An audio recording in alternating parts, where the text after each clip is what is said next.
Bom dia a todos, que a paz de Jesus esteja conosco nesta manhã, nos envolvendo nesse ambiente de paz que essa casa nos transmite, né? Vamos elevar o nosso pensamento, lembrando a figura extraordinária de Jesus e rogar a Ele que nos abençoe, nos ilumine, abrindo as nossas mentes para assimilarmos a mensagem desta manhã, que estará a cargo do nosso irmão, um trabalhador desta casa, que é o Ardinaldo. Então vamos repetir aqui a prece que Jesus nos deixou, para que possamos fazer essa abertura deste pequenino trabalho, desta pequenina reunião, e também que ela seja de gratidão por estarmos aqui, pela oportunidade da vida, pela oportunidade de conhecermos a doutrina espírita. Pai bom e generoso, que estás no céu, santificado seja o teu nome, Senhor. Venha a nós o teu reino, seja feita a tua vontade, na terra, como ela é feita em toda parte. O pão de cada dia, dá-nos hoje, Senhor. Perdoa as nossas dívidas, assim como nós perdoamos aqueles que nos devem. E não nos deixes, ó Pai, cairmos em tentação, livra-nos do mal, hoje e sempre. Com a palavra, nosso companheiro Ardinaldo. Bom dia a todos. Bom dia. Que a paz de nosso Senhor Jesus Cristo possa continuar envolvendo a cada um de nós nesse instante. E Jesus lhes respondeu: meu Pai trabalha até agora, e eu trabalho também. A nossa proposta hoje é fazer uma reflexão sobre o tema oração e fé. Esse é um tema bastante amplo, que eu mesmo já tive a oportunidade de falar algumas vezes sobre a fé e algumas vezes sobre a oração, a prece. E por ser um tema amplo, cada um desses temas pode ser abordado por diferentes ângulos, por diferentes perspectivas. Então, por isso, nós não temos nenhuma pretensão de vir aqui hoje tentar falar tudo que pode ser falado sobre o tema. Mas o nosso objetivo é simplesmente abordar esse tema a partir de um determinado ponto de vista. Que ponto de vista? O ponto de vista da ação, ou, em outras palavras, a oração que nós podemos fazer através das nossas ações. Então, para começar a reflexão, nós vamos citar 3 ensinamentos que estão no Livro dos Espíritos, em 3 questões consecutivas.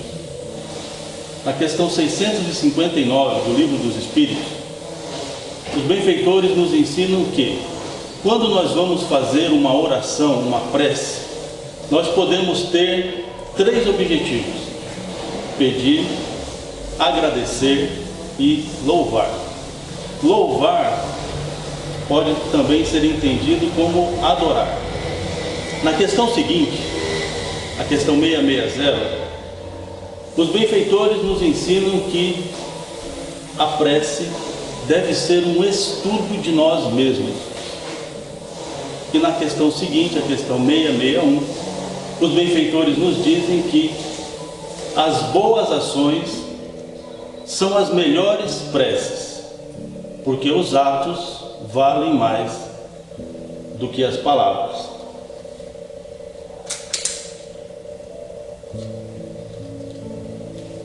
O primeiro ensinamento ele é muito claro. Quando nós vamos orar, nós podemos ter 3 objetivos: pedir, agradecer e louvar. Agora, Quando os benfeitores nos dizem que as boas ações são as melhores preces, ao mesmo tempo eles estão nos dizendo que existem também 3 formas de se orar.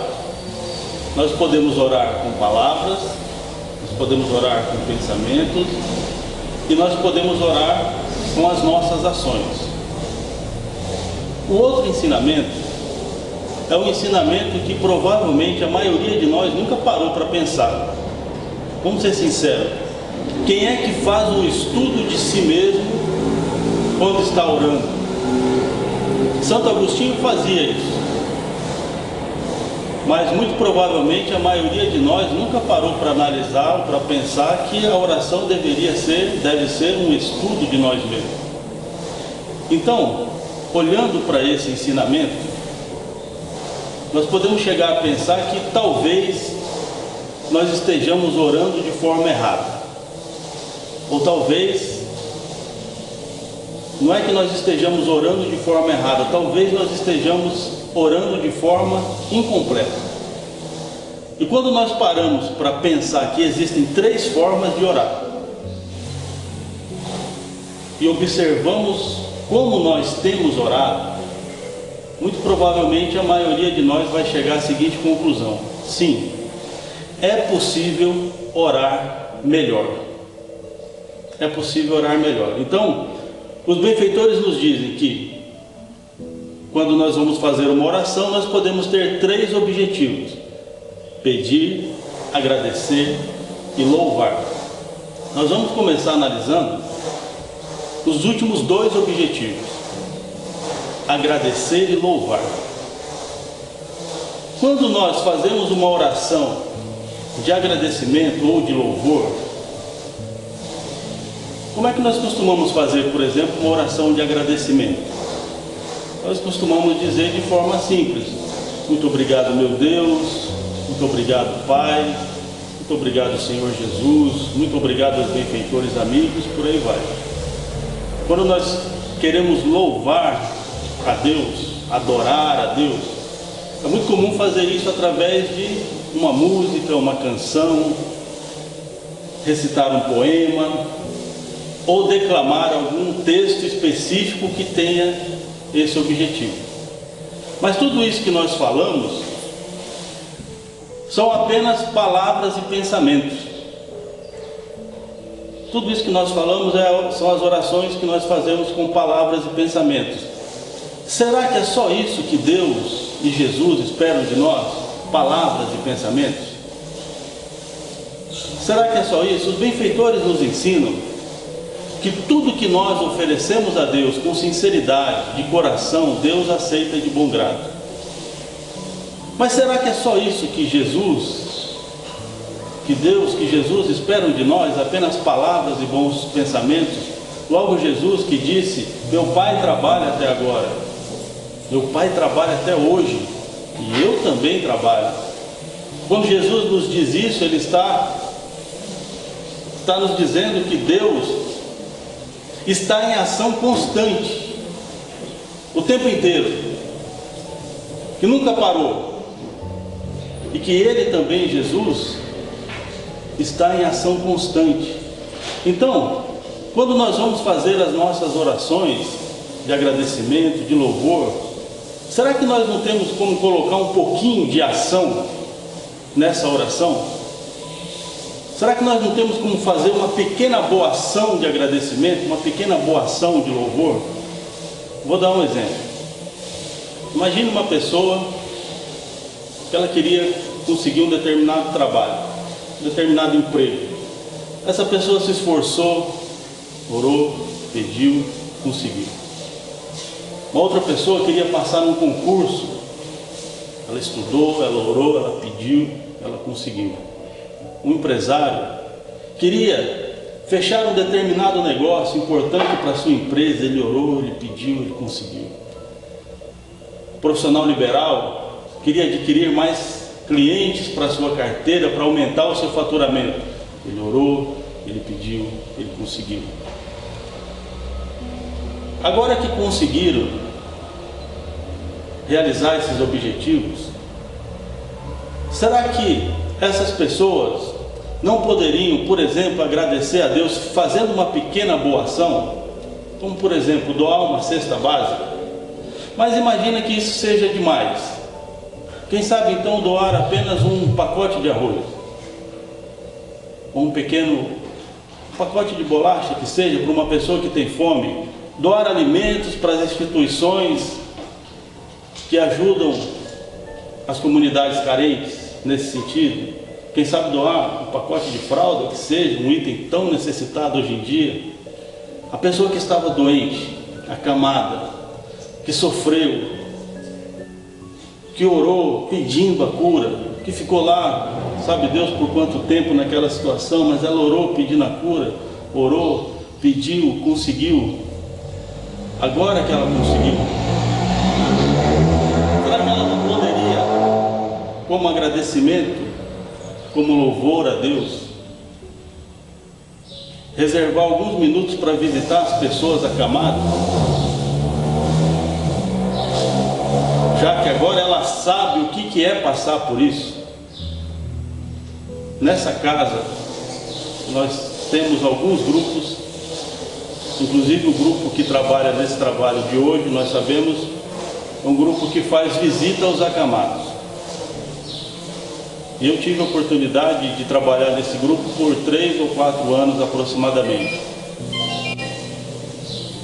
E eu posso dizer, pelo que eu me lembro, que na maioria das casas, só para deixar claro, acamados a gente considera aqueles que não podem vir ao centro espírita pelo seu estado de saúde.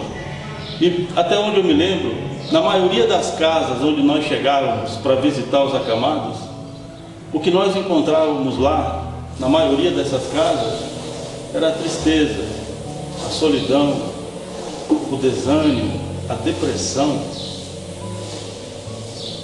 Pessoas, algumas dessas pessoas que foram esquecidas até pela própria família, outras pessoas que já não saem mais da cama, não têm mais condições.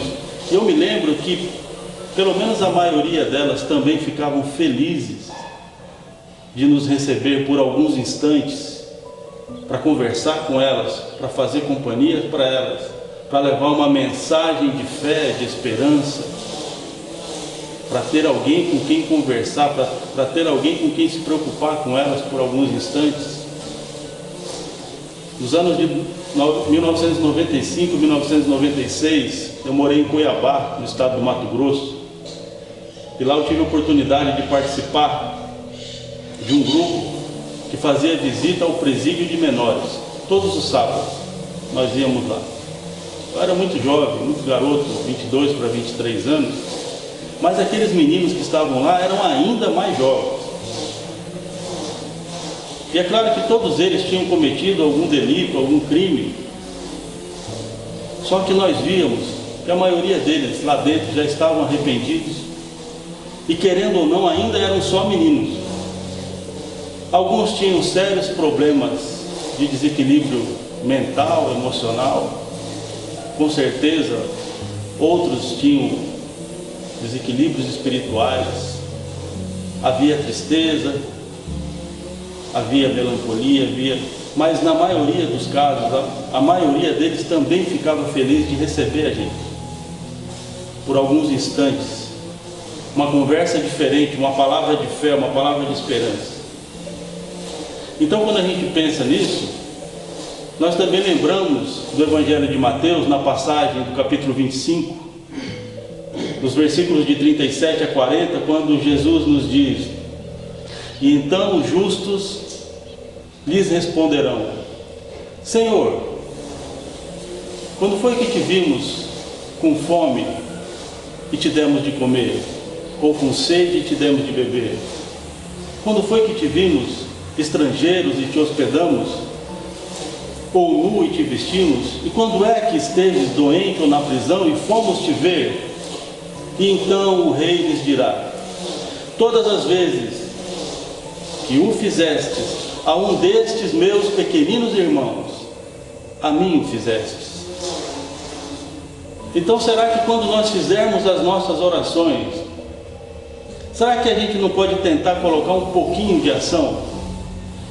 Eu sei que para as pessoas que estão presentes aqui, eu conheço a maioria delas, eu estou falando uma coisa que vocês já fazem, mas essa reflexão é para todos nós, não é só para os trabalhadores que já fazem alguma coisa. Então, mas será que nós não podemos colocar um pouquinho de ação? Uma pequena boa ação? Observe que nós estamos falando aqui apenas das ações materiais. Tudo isso que nós falamos são ações materiais, mas existem as ações espirituais.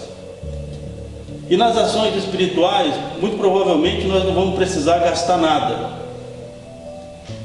Mas as ações espirituais são muito mais difíceis de fazer, porque essas ações exigem de nós um esforço para melhorar nós mesmos. E quem já tentou fazer esse esforço sabe que é muito mais difícil do que simplesmente tirar uns trocados do bolso, que muitas vezes nem nos faz falta. E essas ações espirituais, elas são mais difíceis porque nós temos que nos esforçar para melhorar nós mesmos.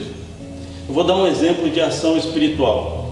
Para fazer isso, eu vou citar Allan Kardec, no capítulo 10, nos itens 7 e 8 do Evangelho segundo o Espiritismo. Quando Allan Kardec nos diz que o sacrifício mais agradável a Deus é o perdão das ofensas.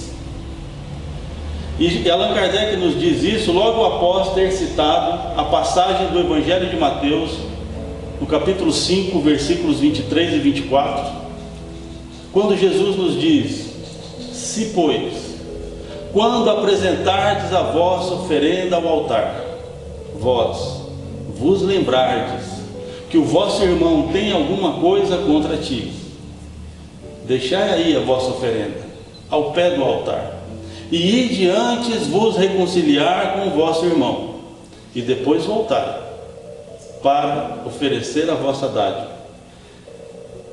Essa passagem, ou esse mandamento de Jesus, é um dos mais difíceis de se obedecer: o perdão das ofensas. Nós sabemos que qualquer esforço para melhorar nós mesmos é muito difícil. Só que essa sim seria uma grande oração de agradecimento. Essa sim seria uma legítima oração de louvor. Nos esforçar para melhorar a nós mesmos, porque quando nós melhoramos, nós nos tornamos melhores para a humanidade, não só para nós. Isso sim é uma forma legítima, uma forma elevada de tentar agradecer a Deus pelas bênçãos, pelas misericórdias, pelas graças que nós recebemos. Agora, quando nós falamos de fazer uma oração para pedir alguma coisa, nessa oração, para fazer um pedido, nós precisamos considerar pelo menos 4 aspectos. Existem outros aspectos que podem ser considerados? Provavelmente sim.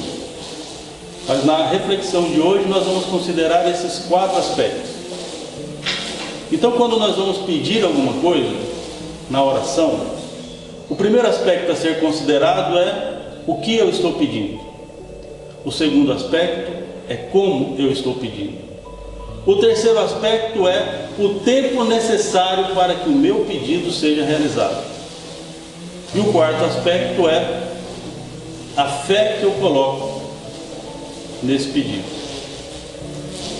Nosso Senhor Jesus Cristo, em várias passagens do Evangelho, Ele nos fala, Ele nos ensina sobre o poder das palavras.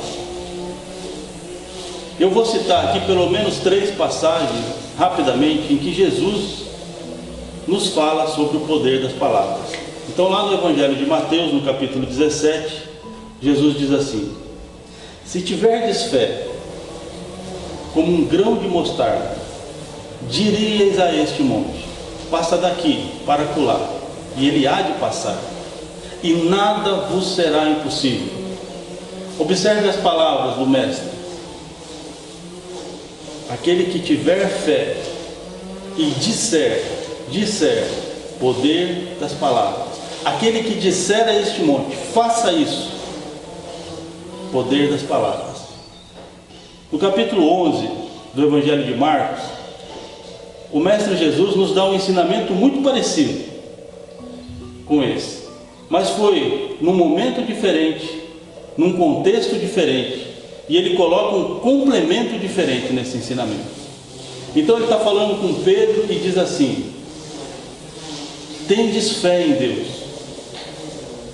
Em verdade vos digo, que todo aquele que disser a este monte, tira-te daqui e lança-te ao mar, e isso sem hesitar no seu coração, mas crendo firmemente que tudo o que houver dito acontecerá, ele de fato verá acontecer.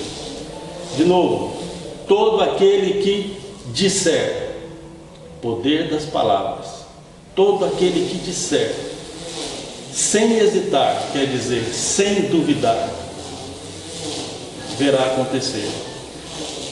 Voltando ao Evangelho de Marcos, só que agora no Evangelho de Mateus, só que agora no capítulo 12, Jesus nos diz assim: digo-vos, pois, que toda palavra fútil que os homens disserem, terão de dar contas no dia do juízo, porque pelas tuas palavras serás justificado, e pelas tuas palavras serás condenado. Essa passagem é ainda mais clara sobre o poder das palavras. Pelas tuas palavras serás justificado, e pelas tuas palavras serás condenado. Mas Jesus, ele não nos fala apenas sobre o poder das palavras. Ele nos fala sobre o poder dos pensamentos, ele nos fala sobre o poder das ações. Vou citar um exemplo. No Evangelho de Mateus, capítulo 5, versículos 27 e 28. Jesus nos diz: ouvistes o que foi dito aos antigos, não cometerás adultério. Eu, porém, vos digo, que todo aquele que atentar numa mulher para a cobiçar, já em seu coração cometeu adultério com ela. Ou seja, nós seremos julgados também pelos nossos pensamentos. E uma outra passagem que é ainda mais conhecida que essa, do Evangelho de Mateus, no capítulo 16, versículo 27, Jesus nos diz que cada um receberá segundo as suas obras. Ou seja, cada um de nós vamos receber de acordo com as nossas ações. Todas essas passagens que nós acabamos de citar nos ajudam a entender, a compreender que nós seremos avaliados por tudo que nós falamos, pensamos e fazemos. A nossa conduta será avaliada por tudo que nós manifestamos ao universo. Sempre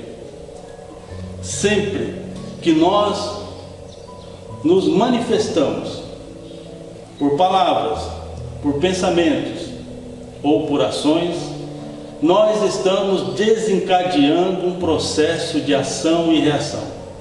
Nós estamos desencadeando um processo de causa e efeito que nos trará consequências boas ou não.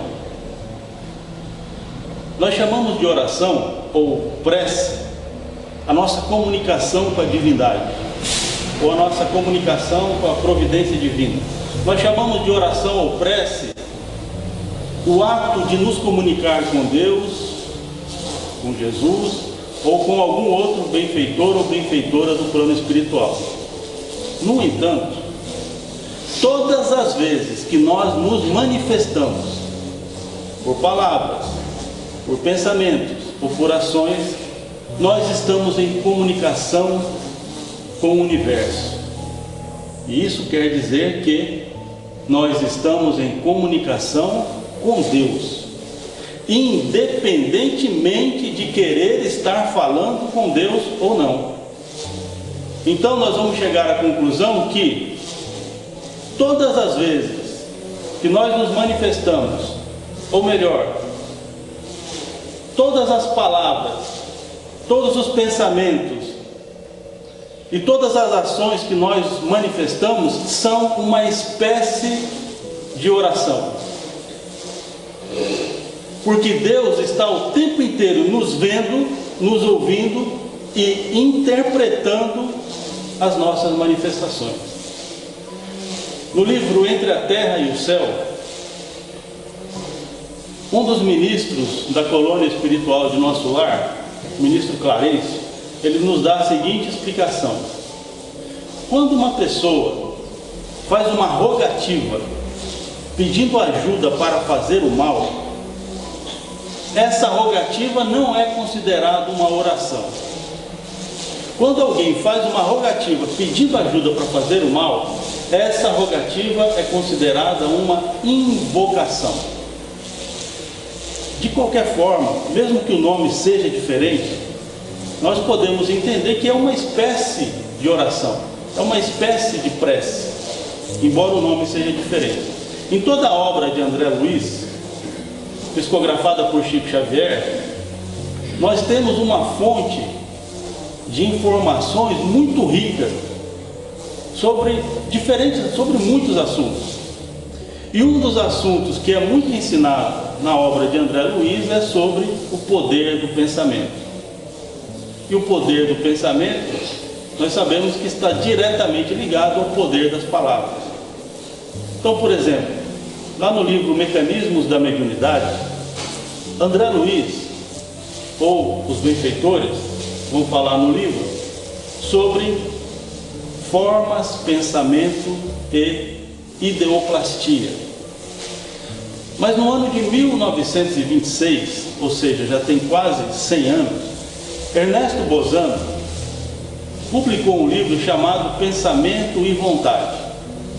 E nesse livro, Ernesto Bozano dizia que os alquimistas de 300 anos atrás, que agora já são 400 anos atrás, eles já tinham conhecimento sobre as formas pensamento. E eles tinham esse conhecimento fundamentado em fenômenos incontestáveis que eles assistiram por diversas vezes em suas experiências. Então, um deles, inclusive, o Van Helmont, explicava que isso não era um fenômeno de bruxaria, de magia ou de qualquer coisa, não. Era um fenômeno natural, inerente ao ser humano, as formas de pensamento. Então, lá no livro Mecanismos da Mediunidade, a explicação é muito ampla e nós não temos tempo para tentar detalhar. Então, eu vou tentar fazer aqui um resumo mais sintético possível da explicação. Então, no livro eles dizem que quando nós pensamos, o nosso pensamento ele emite uma energia. Agora, quando nós pensamos repetidamente na mesma coisa, quando nós colocamos muita atenção no mesmo pensamento, quando nós colocamos muita emoção, é como que se essa energia se acumulasse, ela se condensasse. E depois de um tempo essa energia ela toma uma forma. E pelo processo da ideoplastia, ou pelo fenômeno da ideoplastia, essa forma ela se torna uma imagem. E essa imagem pode ser vista pelos espíritos, pode ser vista por alguns médiuns de acordo com a sua mediunidade, e nós também, quando dormimos, podemos ver essas imagens nos nossos sonhos. E a forma que essa forma pensamento adota, a forma que ela adquire, depende dos nossos pensamentos. Então, se os nossos pensamentos forem bons, de um anjo, por exemplo, mas se os nossos pensamentos forem maus, forem desequilibrados, essas formas de pensamento podem adquirir até a forma de um monstro. E o interessante é que essa imagem que nós criamos, ela como que adquire uma vida temporária. Ela tem vida e pode interagir com a gente. Pode nos fazer bem, pode nos fazer mal. Agora, o que é o mais interessante de tudo isso? O que é mais interessante a gente entender sobre tudo isso? É que o nosso pensamento cria. O nosso pensamento cria. No livro Nosso Lar, André Luiz ouve essa explicação também de Lísias, que o espírito é um centro radiante de forças que podem criar, transformar ou destruir. Então Lísias fala para André Luiz que quando nós pensamos, nós estamos fazendo alguma coisa em outro lugar. Então, interessante é perceber como o nosso pensamento é capaz de criar. No livro Obreiros da Vida Eterna, André Luiz vai visitar o Santuário da Bênção. E ali nesse lugar não pode entrar pessoas com pensamentos desequilibrados. E lá dentro não pode haver conversação fútil, conversação inútil. Lá nesse lugar, eles chamam a palavra, chamam o verbo de potência divina. Então, o santuário da bênção, ele foi preparado para receber entidades de altíssima elevação espiritual, que vêm lá de outras esferas, lá de outras dimensões, apenas para nos trazer ensinamentos. Então, nesse lugar, eles não podem permitir palavras, pensamentos e condutas desequilibradas, porque tudo isso gera uma energia nociva que pode desequilibrar a vibração daquele ambiente. E eles precisam manter aquele ambiente com uma vibração elevada, porque senão os missionários não conseguem chegar até nós para trazer esses ensinamentos. Por isso, no Santuário da Bênção, eles não recebem mais de 20 pessoas de cada vez, e eles chegaram até a instalar equipamentos que medem a vibração de tudo que acontece lá dentro. Então eles sabem a vibração de palavras, de pensamentos e de ações. Dessa forma eles conseguem identificar os infratores e conseguem impedir que esses infratores entrem na câmara de iluminação, que é o lugar onde eles fazem as preces. Observe a vigilância que nós deveríamos ter com palavras, ações e pensamentos. Observem a seriedade com que esses benfeitores, que têm um conhecimento muito superior ao nosso, observem o respeito, a responsabilidade, a seriedade com que eles tratam todas as formas de manifestação, palavras, pensamentos, ações. É uma consciência que a maioria de nós, ou talvez todos nós, estejamos ainda muito longe de adquirir. Entender o quanto as nossas manifestações, palavras, pensamentos e ações podem nos afetar para o bem ou para o mal. Agora vocês vão entender por que eu citei essas passagens. Então, quando nós vamos fazer uma oração para pedir alguma coisa, o primeiro aspecto que nós temos que considerar é o que nós pedimos. Só que o que nós pedimos, na verdade, não interessa tanto. O importante é que esse pedido seja claro. O importante é que eu consiga visualizar o que eu quero de forma muito clara. O pedido tem que ser claro para quem? Tem que ser claro para mim, porque sou eu que vou alimentar esse desejo, sou eu que vou cultivar esse desejo. Aquilo que eu peço para Deus tem que ser coerente com tudo que eu falo, com tudo que eu penso e com tudo que eu faço. Porque o que acontece na maioria dos casos é o quê? Nós fazemos uma oração para Deus, fazemos um pedido para Deus, para Jesus, seja para quem for, só que na maior parte do tempo nós ficamos pensando: eu não vou conseguir, não vai dar certo, isso é muito difícil, não, isso é impossível, está demorando demais, não vai dar certo, não vou conseguir. Ou seja, nós ficamos aproximadamente aí fazendo uma oração 3, 4, 5 minutos, orando para Deus e pedindo a realização de um desejo, e passamos o restante do dia negando que aquilo possa ser possível. Ficamos o restante do tempo negando que aquilo é possível se materializar nas nossas vidas. Então é como se a gente estivesse fazendo uma oração contrária ao nosso desejo, porque lembre, Deus está o tempo inteiro nos vendo, nos ouvindo e interpretando a nossa vontade. Então se eu falo 5 minutos, Pai, eu quero isso, mas eu passo o resto do tempo dizendo, eu não acredito nisso, eu estou fazendo uma oração contrária, enviando uma energia diferente e atrapalhando o meu próprio desejo. Como é que nós podemos controlar isso? Como é que nós podemos evitar isso? Em primeiro lugar, pela vigilância consciente dos nossos pensamentos.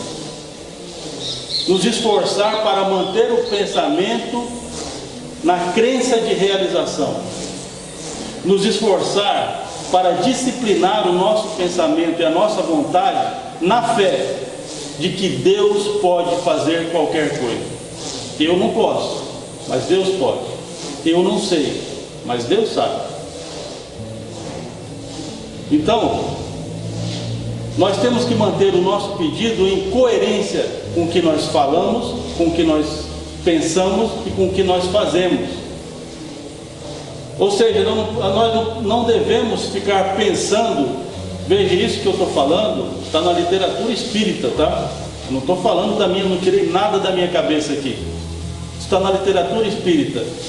Nós não temos que ficar alimentando pensamentos que nós não queremos.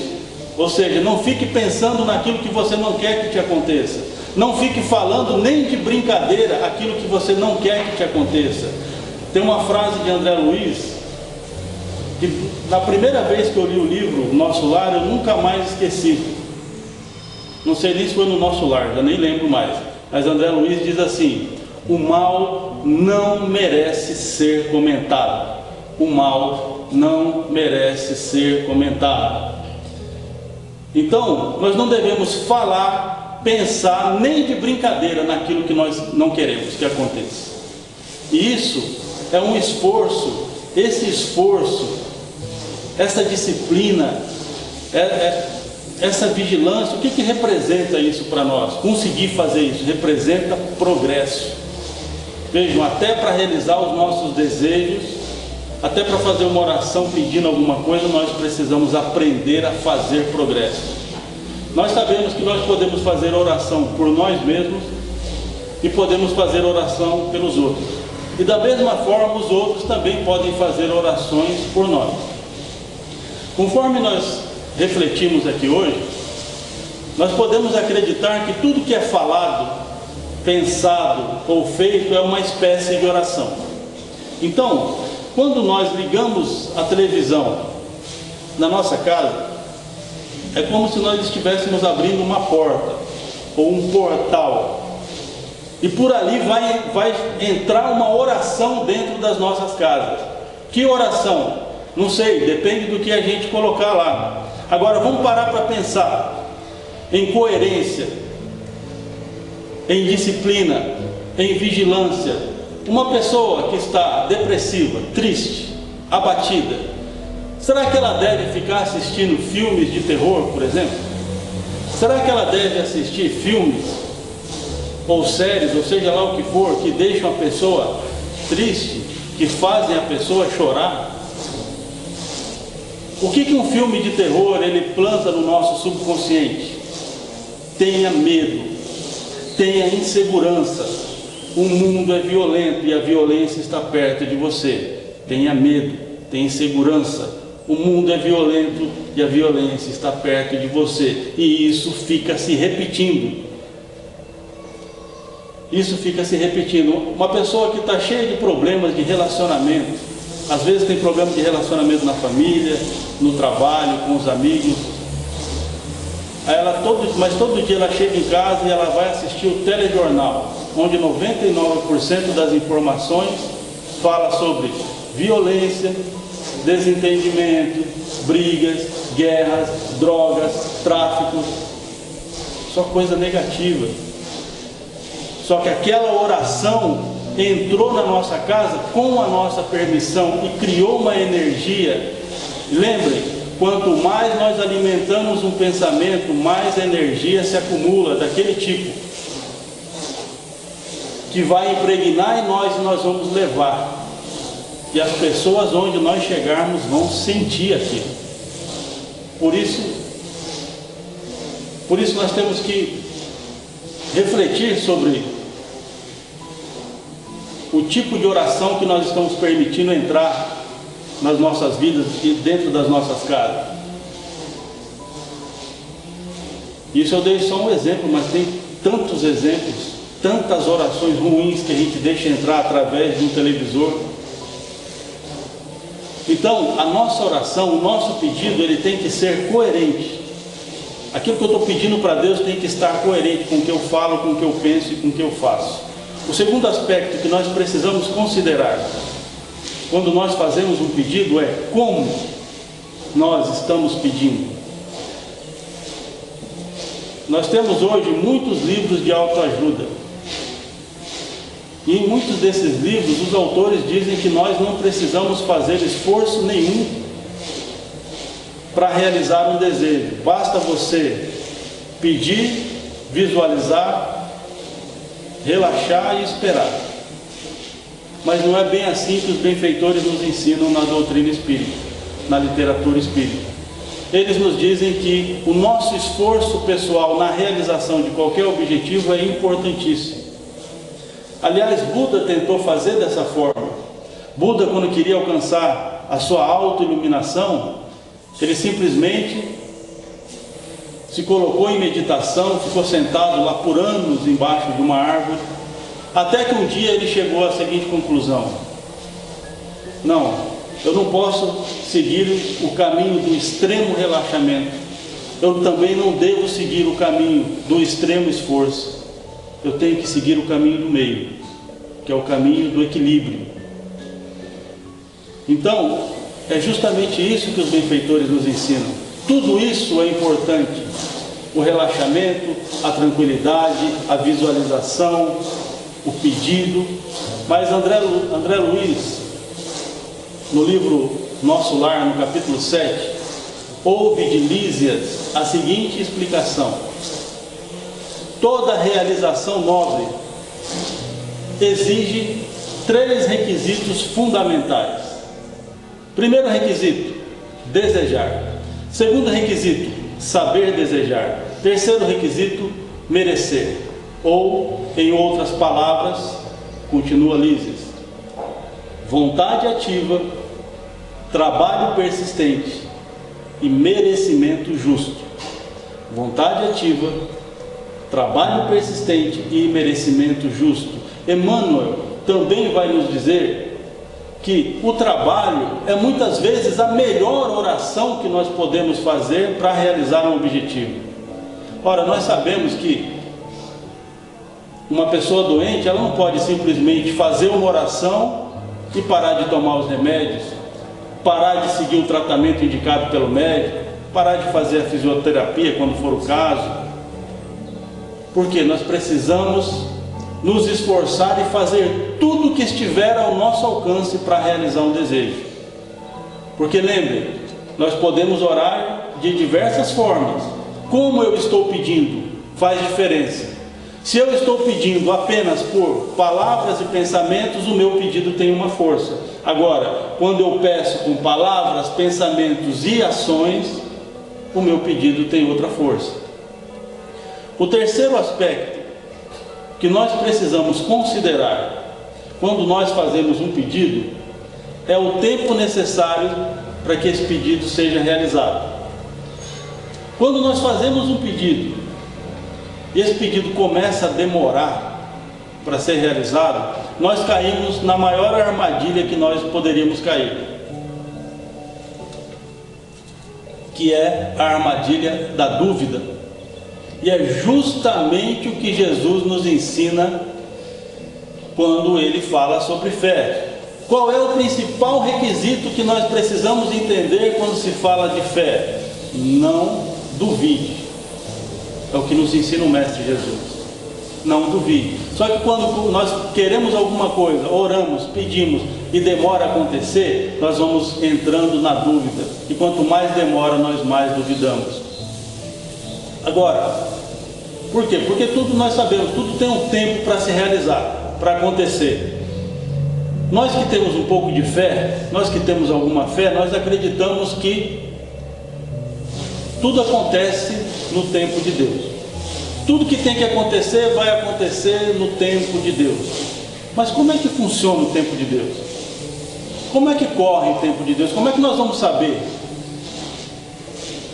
Nós sabemos que no plano espiritual o tempo corre de forma diferente do que o tempo como corre aqui no mundo material. Nós sabemos que em outros planetas o tempo corre de forma diferente do que a forma que corre aqui no nosso planeta. Mas então como é que funciona o tempo de Deus? Como é que corre o tempo de Deus? Essa explicação está lá no livro dos Espíritos. Mas Jesus também nos deu essa explicação de forma ainda mais abrangente. Nós vamos citar as duas explicações. Primeiro no livro dos Espíritos, no livro 4, no capítulo 2, na questão 1004, São Luís é que responde essa pergunta. Então é feita a seguinte pergunta: o que determina a duração dos sofrimentos do culpado? O que determina a duração do sofrimento do culpado? Quando eu estou sofrendo, o que determina o tempo que eu vou sofrer? E a resposta é: o tempo necessário ao seu melhoramento.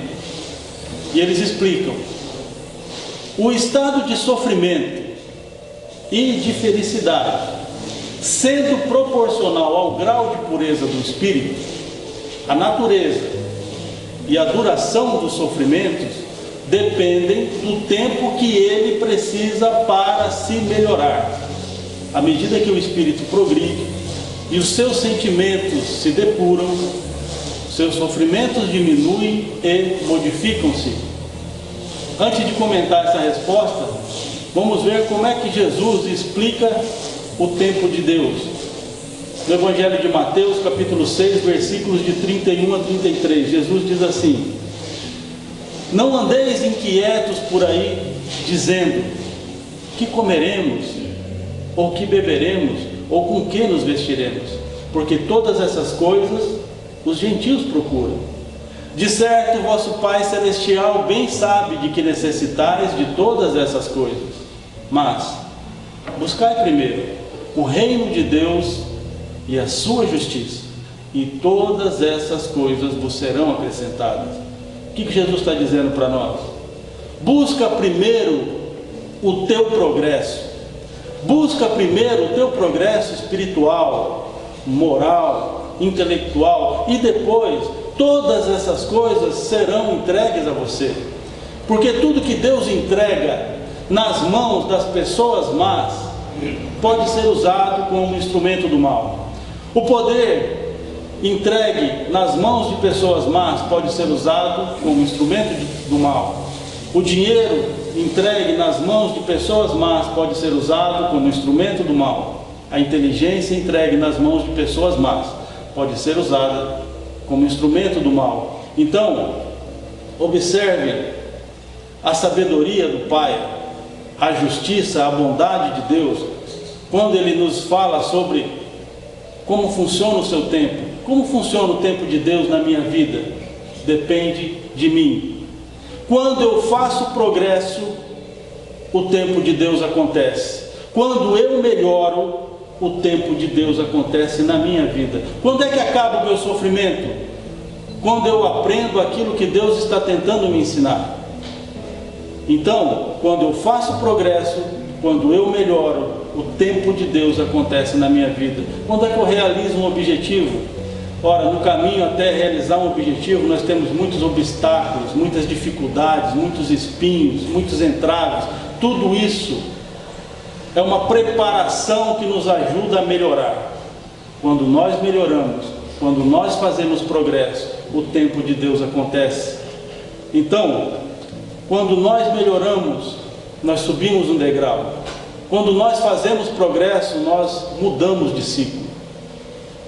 Então é assim que funciona o tempo de Deus. Veja na justiça, veja como Deus é sábio. O tempo de Deus não depende de Deus, depende de mim, do meu esforço, do meu interesse.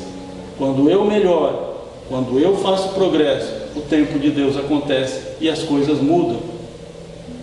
O quarto aspecto que nós precisamos considerar quando nós fazemos um pedido é a fé que nós colocamos nesse pedido. Sobre a fé, todos nós temos algum conceito sobre fé. Mas uma coisa que a gente não pode deixar de esquecer, a gente não pode deixar de falar, é justamente o ensinamento que Jesus coloca como requisito fundamental: não duvidar. Em verdade vos digo que todo aquele que disser a este monte: tira-te daqui e lança-te no mar, e isso sem hesitar no seu coração, quer dizer, e isso sem duvidar, mas crendo firmemente que tudo que houver dito acontecerá, ele de fato verá acontecer. Mas o requisito fundamental é o que? Não duvidar, acreditar e não duvidar. Nós espíritas, a maioria de nós espíritas, não temos o costume de estudar o Velho Testamento. Nós costumamos estudar principalmente o Novo Testamento, ou seja, da chegada de Jesus para frente. Mas o Velho Testamento traz muitos bons ensinamentos também. Um ensinamento que eu gosto muito do Velho Testamento, de ver no Velho Testamento, é a fé que eles demonstravam, a fé que principalmente aqueles grandes personagens da história bíblica demonstravam, desde Adão, Noé, Abraão, Isaac, Jacó, Moisés, Jó. A fé que eles tinham, eles temiam a Deus, eles tinham medo de Deus, eles tinham um respeito enorme por Deus. Por quê? Porque eles sabiam, eles acreditavam que Deus era capaz de realizar qualquer coisa. Eles não tinham dúvida nenhuma que Deus poderia fazer qualquer coisa, tanto para o bem como para o mal. Naquela época eles pensavam assim. Então eles temiam, eles acreditavam em Deus, não tinham dúvida nenhuma. Eles não sabiam se Deus ia fazer, ia realizar na vida deles, porque talvez eles não tivessem o merecimento, mas eles não tinham dúvida nenhuma de que Deus poderia fazer qualquer coisa. Essa é uma fé inabalável. Agora, pergunte a si mesmo: quando você faz um pedido para Deus, você acredita que tem fé? Você acredita que tem fé quando você faz um pedido? Agora faça uma outra pergunta para si mesmo: se você realmente tem fé, por que é que a maioria de nós, quando pedimos alguma coisa, ficamos repetindo esse pedido o tempo inteiro? Ora, se nós temos fé, realmente fé, nós precisamos pedir uma vez. Porque Jesus nos disse: não é pela multiplicidade de palavras que nós seremos atendidos, não é por muito orar, não é por muito pedir, não é pela multidão de palavras, mas... Então, se nós realmente temos fé, nós precisamos pedir uma vez, e no restante do tempo nós deveríamos agradecer a Deus, porque nós acreditamos. Mas quem tem fé não acredita, quem tem fé sabe. Nós sabemos que Deus está realizando o nosso pedido, está preparando tudo, e inclusive a nós mesmos, para que essa realização se materialize. É claro que a maioria de nós não sabemos fazer isso. Nós temos o hábito, a mania e o vício de estar pedindo a mesma coisa. Mas talvez nós pudéssemos refletir sobre isso. Será que nós não devemos ter mais fé e agradecer e acreditar em Deus, como os antigos faziam? Eles não tinham dúvida, eles sabiam que Deus poderia realizar qualquer coisa. Você não vê na Bíblia Você não vê na Bíblia esses grandes personagens pedindo o tempo inteiro a mesma coisa. Não, eles pediam uma vez e aguardavam com fé. Para finalizar, eu vou contar uma historinha antiga. Acho até que eu já contei aqui nessa casa alguns anos atrás. Uma historinha antiga, mas que tem muito a ver com o nosso tema e que fala sobre fé. Num vilarejo distante, estava acontecendo uma seca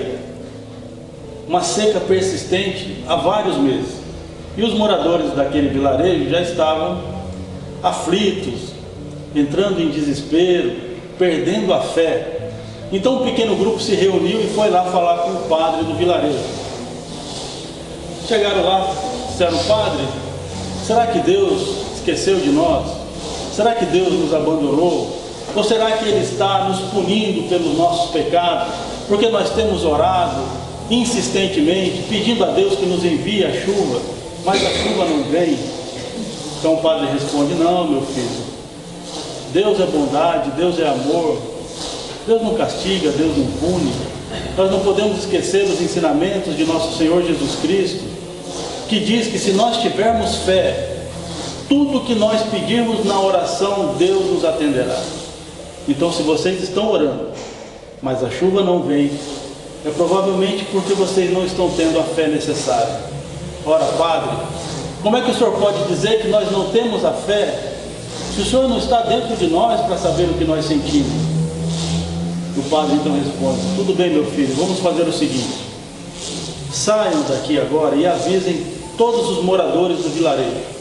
Vamos nos reunir amanhã na pracinha em frente à igreja, ao meio-dia, e todos juntos vamos fazer uma oração e pedir a Deus que nos envie a chuva. E se nós tivermos fé, eu garanto a vocês que Deus nos enviará a chuva. E assim foi feito. No outro dia, conforme combinado, ao meio-dia, na pracinha em frente à igreja, estavam lá todos os moradores do vilarejo. E o padre, antes de fazer a oração, mais uma vez ele deu a explicação: meus filhos, minhas filhas, nós estamos aqui reunidos, pois vamos fazer uma oração rogando a Deus que nos envie a chuva. Mas nós precisamos ter fé. E se nós tivermos fé, eu garanto a vocês que Deus nos enviará a chuva. E ele fez a oração, terminou a oração, nada de chuva. Passou 5 minutos, nada de chuva. 10 minutos, 15 minutos, nada de chuva. Meia hora, nada de chuva. Passou 1 hora, nada de chuva. E as pessoas começaram a ficar impacientes. Então, aquele grupinho se reuniu novamente e foi lá tirar satisfação com o padre. Padre, o senhor nos enganou, porque o senhor nos disse que se nós nos reuníssemos aqui e orássemos com fé, Deus nos enviaria a chuva, mas nós fizemos isso e nada aconteceu.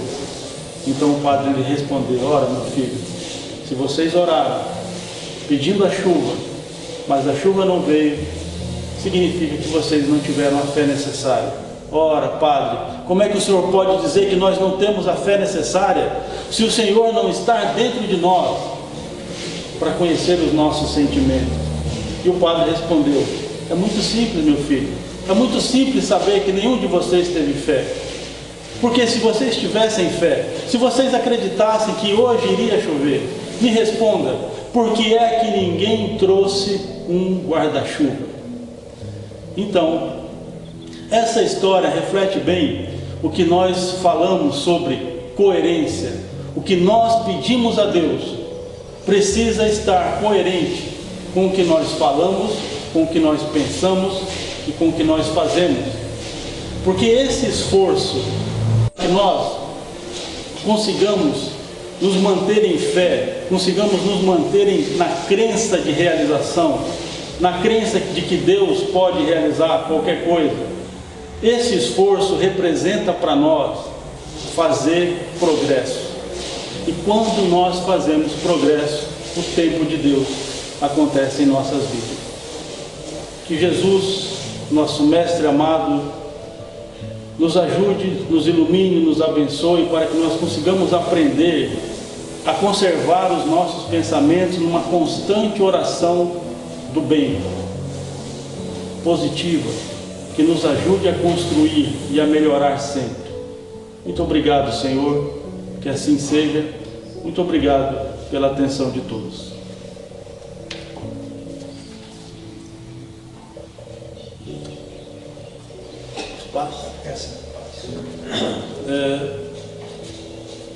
Pedimos aos trabalhadores que se dirijam à Câmara de Passe, por gentileza. Finalizamos mais um encontro. Em primeiro lugar, agradecidos ao Ordinal, que ele tenha as suas preces, os seus desejos, com esse envolvimento da fé raciocinada que ele veio nos trazer, nos relembrar. Que ele tenha as bênçãos necessárias para a sua jornada evolutiva. Agradecidos a todos aqui presentes. Entendemos que o momento já foi totalmente equilibrado através das vibrações aqui. Só nos resta finalizar colocando aqui para todos nós o desejo sincero de que possamos, com aquilo que aqui recebemos, possamos ter esse ensinamento como luz, como farol no nosso dia a dia, como o Ordinal falou, pensamentos, palavras e ações. Não é pouco, é bastante. Então, que isso fique muito vivo em nossos corações. Que saiamos daqui abençoados, agradecidos. Que tenhamos uma jornada nessa semana de muito aprendizado. Que Deus Pai possa abençoar os nossos bons propósitos. E aqui cada um de nós que veio também com uma intenção e com um propósito, possa ter sido abençoado e siga com a fé, a confiança em Deus, nosso Pai, bom e misericordioso. Que possamos levar essa paz que aqui desfrutamos e que os nossos familiares, aqueles com quem convivemos, também possam sentir esse envolvimento e essa graça.